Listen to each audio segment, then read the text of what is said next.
શિક્ષણ મંત્રી અને આદિવાસી નેતા કુબેર ડિંડોરે ચૈતર વસાવાને આડે હાથ લેતા કહ્યું છે કે તે યુવાનોને ગેરમાર્ગે દોરી રહ્યા છે।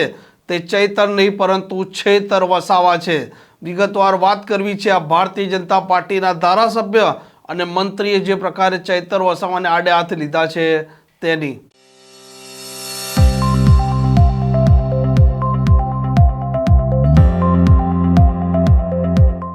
નમસ્કાર, આપ જોઈ રહ્યા છો હોટલાઇન ન્યૂઝ અને હું છું આપની સાથે તોફિક ગાંચી। આમ આદમી પાર્ટીના ડેડિયાપાડાના ધારાસભ્ય ચૈતર વસાવા અવારનવાર ચર્ચામાં રહેતા હોય છે અને થોડાક સમયથી તે આદિવાસીઓના હક અને અધિકાર માટે તેમજ ભીલ પ્રદેશ અલગ આપવામાં આવે તેવી માંગણી ઉચ્ચારી રહ્યા છે। રાજ્યના શિક્ષણ મંત્રી અને આદિવાસી નેતા અને ભારતીય જનતા પાર્ટીના ધારાસભ્ય કુબેર ડિંડોરે પહેલી વખત આ ચૈતર વસાવા છે તેમને આડે હાથ લેતા કહ્યું છે કે ચૈતર વસાવા યુવાનોને ગેરમાર્ગે દોરી રહ્યા છે અને ભીલ પ્રદેશની તે વાત કરે છે, પરંતુ એક ધારાસભ્યથી લઈને રાષ્ટ્રપતિ સુધી પણ આજે આદિવાસી છે અને આદિવાસીઓના હક અને અધિકાર મળી રહ્યા છે। એકતાની વાત છે, બધા જ લોકો સાથે મળીને દેશને આપણે આગળ વધારવાનો, પણ લોકોને સમાજમાં ભાગલા પાડવાની નીતિ, અલગતાવાદ પેદા કરવાની વાત, જાતિવાદ ફેલાવવાની વાત, પ્રાંતવાદ ફેલાવવાની વાત કેટલાક લોકો કરી રહ્યા છે। મારા નવા યુવાનો અને મિત્રો ભ્રમિત કરી રહ્યા છે। એવા લોકોને મારે વિનંતી છે કે મારો આજે આ સ્કૂલમાં ભણતા મારા વિદ્યાર્થીઓ આ સાચી વાતથી મિત્રો વાકેફ થાય, સાચો ઇતિહાસ જાણે અને આગળ વધે। એવા લોકો કેટલાક ભ્રમિત કરી રહ્યા છે ગામડે ગામડે, આખા ગુજરાતમાં, દેશમાં। એમને જાકારો આપવાનું તમારે કામ કરવાનું છે। આ ઠક્કર બાપા મિત્રો, આ દેશને આઝાદી નથી મળી ને, આઝાદી એ સમય મિત્રો 1930માં આ મરોલીમાં ડોક્ટર આપણા સરદાર વલ્લભભાઈ પટેલ અને મહાત્મા ગાંધી સાહેબે પહેલી આશ્રમશાળા સ્થાપી હતી મિત્રો। પહેલી આશ્રમશાળા મરોલી આપણા તાપી નવસારીમાં, અને ત્યાંથી મિત્રો દાંડીકૂટની યાત્રા એમને કરી। એ સમયે આશ્રમશાળાની સ્થાપના કરી અને આદિવાસી સમાજના બાળકો મિત્રો ભણતા છે। એમાં કસ્તુરબા પણ સભ્ય હતા, મહાત્મા ગાંધી પણ એના સદસ્ય હતા, સરદાર વલ્લભભાઈ પણ એના પ્રમુખ હતા। જેની વાત કરો છો તમે, આદિવાસી એકતાની વાત, એવા લોકોને જાકારો આપવાનું મિત્રો કામ કર્યું। નવા યુવાનો ભ્રમિત થઈ જાય છે, વાતમાં આવી જાય છે। ભીલ સેવા મંડળ દાહોદમાં શંકર બાપાની સ્થાપના કરી અને ભીલ સેવા મંડળમાં લોકો બન્યા। અહીંયા ભરૂચ જિલ્લા આદિવાસી સેવા સંઘની કેળવણી મંડળની સ્થાપના એ સમય મિત્રો કરી। આ બધો ઇતિહાસ, સાચો ઇતિહાસ મિત્રો આપણે જાણવો પડે બધાએ।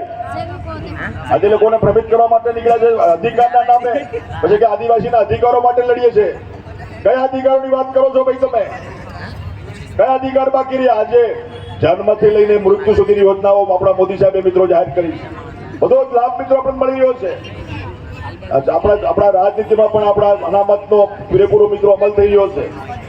આજ પીડી વસાવા સાહેબના ગામમાં ગ્રામ પંચાયતનો સભ્ય આદિવાસી છે, ગ્રામનો સરપંચ આદિવાસી, તાલુકા પંચાયત સભ્ય આદિવાસી, જિલ્લા પંચાયત સભ્ય આદિવાસી, જિલ્લા પંચાયતનો પ્રમુખ જે રોટેશન પ્રમાણે આદિવાસી આવે, ધારાસભ્ય આદિવાસી, સંસદ સભ્ય આદિવાસી બેઠા છે, અને ગુજરાત સરકારમાં મંત્રી તરીકે આદિવાસી તરીકે હું પણ છું, અને દેશના રાષ્ટ્રપતિ દ્રૌપદી મુર્મુ પણ એ આદિવાસી તરીકે આજે બિરાજમાન છે।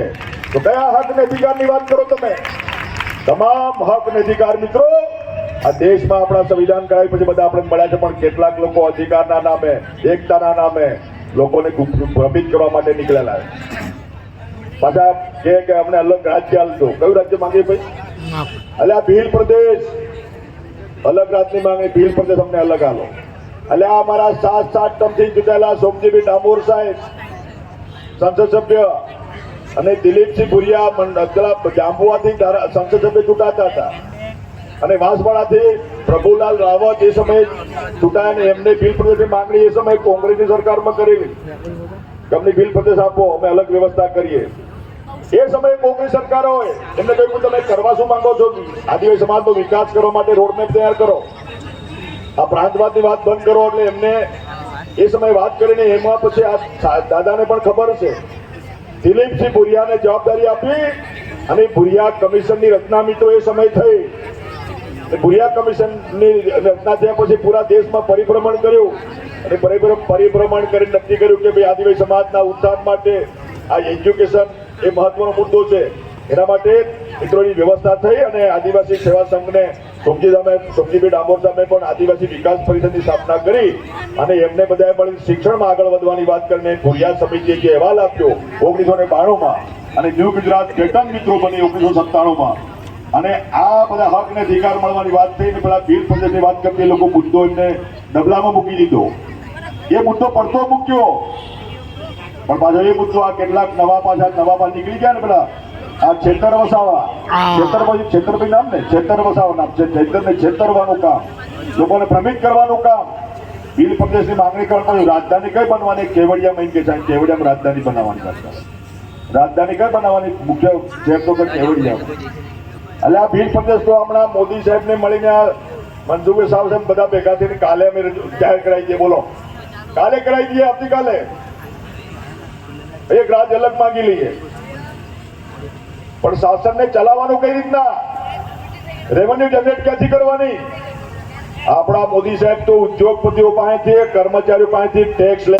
આમ જે પ્રકારે કુબેર ડિંડોરે ચૈતર વસાવાને આડે હાથ લીધા છે તે જોતા આવનારા સમયમાં આ બંને ધારાસભ્યોની વચ્ચેની જે લડાઈ છે તે વધારે ઉગ્ર બનશે અને આદિવાસીના હક અને અધિકારની જે લડાઈ હાલ ચૈતર વસાવાએ છેડી છે તેમાં વધુ ગરમી પકડાઈ શકે તેમ છે.